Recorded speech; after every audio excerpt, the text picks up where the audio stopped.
Joining me now is Salih Hudayar, who is a member of the Uyghur community. In fact, he is the prime minister in exile for an area of China that they believe is independent of China called East Turkistan. So I guess I address you as Mr. Prime Minister. Yes, thank you. Thank you.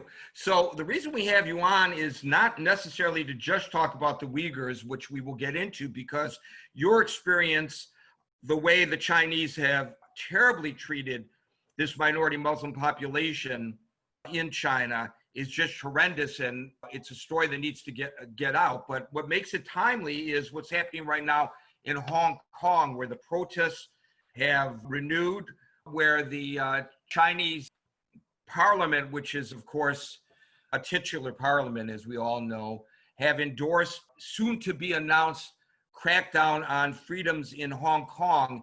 And what the Uyghurs have gone through is really a precursor, perhaps, to what's going on or what will happen in Hong Kong when they lose their autonomy. Exactly. I mean, essentially what China is doing in Hong Kong is what they did in East Turkestan decades ago, in fact. I mean, East Turkestan were a so-called autonomous region, as what China said, since 1955.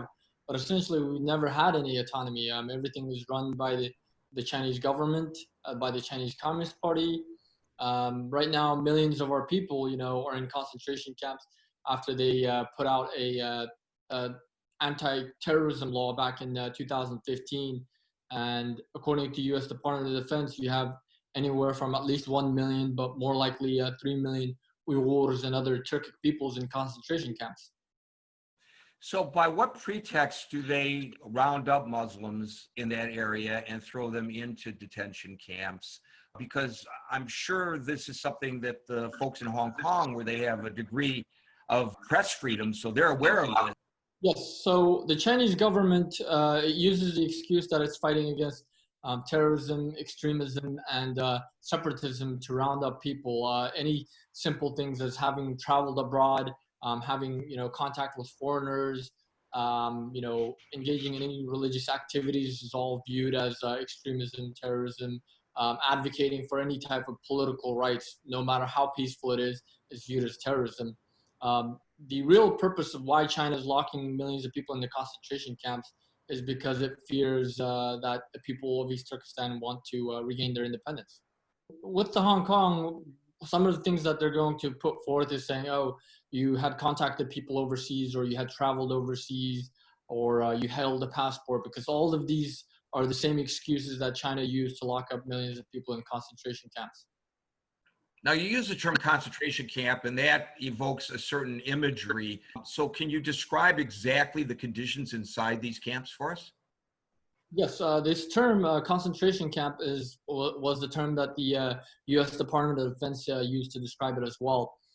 Essentially, what happens in these concentration camps are you have people that are forced to denounce their ethnic and religious identity. They're forced to undergo political and cultural indoctrination. They have to denounce the fact, if they believe in any religion, they have to denounce that and worship the Communist Party. People are exposed to, dire conditions. There have been numerous reports by former detainees that people are being raped in these concentration camps, that people are being starved. Some people are being forcibly medicated, sterilized, and there have been reports of organ harvesting as well. So the United States government you just mentioned has taken some decisive action, or at least made a statement just this week, recognizing the rights of the Uyghur people and condemning China for the treatment of your folks back there in China. And at the same time, have taken the first steps to take away favored trading status to Hong Kong, because the United States government no longer views Hong Kong as truly autonomous. We see this convergence at the same time that the United States government and other governments around the world are concerned about the disinformation that came out of Wuhan with coronavirus. So is there a concerted effort now to try to put China back in its corner? And is this an opportunity for the world to fight for human rights with regard to all the people in China? I think there is. The U.S. government, especially under the Trump administration, has been really pushing back against China, trying to hold it accountable for the atrocities that it's committing. Not just in East Turkestan, Tibet, but elsewhere through the coronavirus. I think this is a first step. I think that it's going to take a whole of world approach to really push back against China and help free these people in regions that are under China's occupation.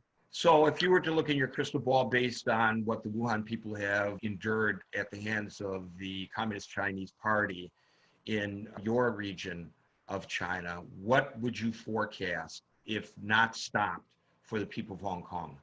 Ultimately, the Chinese government is going to start arresting anyone that has contacts with foreigners, saying that these are foreign spies or foreign agents. Anyone that engages in religious activities, they're going to call them extremists. Anyone that advocates for Hong Kong's independence or higher autonomy, they're going to label them as separatists, and that's going to be the first. They're going to be sent to concentration camps, prisons, and maybe even used as a forced labor.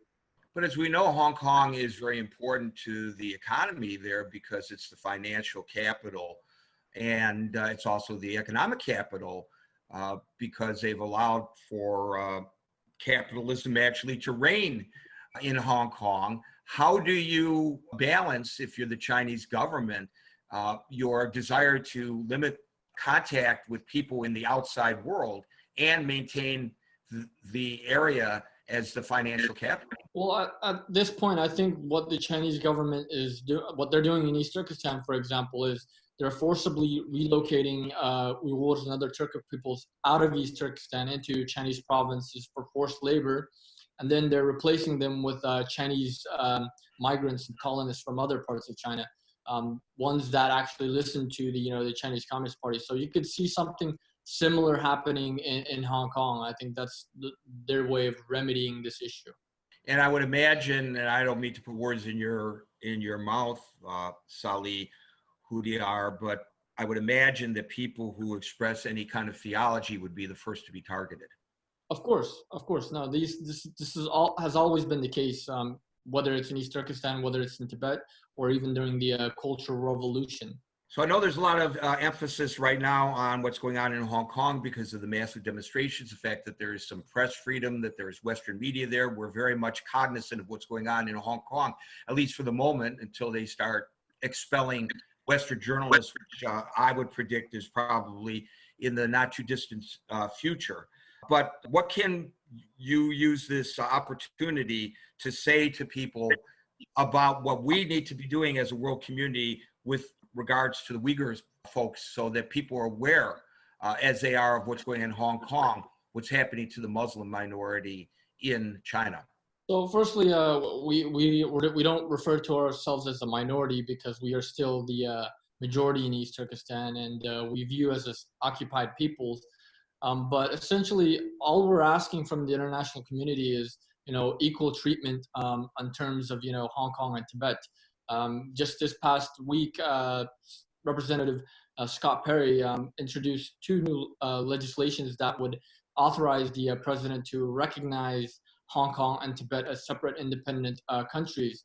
And this is something that we have been pushing for as well. In fact, East Turkestan was an independent nation long before the People's Republic of China was even established.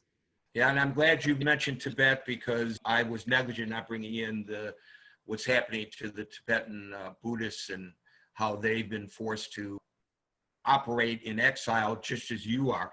Salih Hudayar, the Prime Minister in exile of East Turkestan, which some people will recognize as a legitimate government, and perhaps the United States and the United Nations will eventually. Thanks for joining me today. It's been very enlightening. Thank you for having me.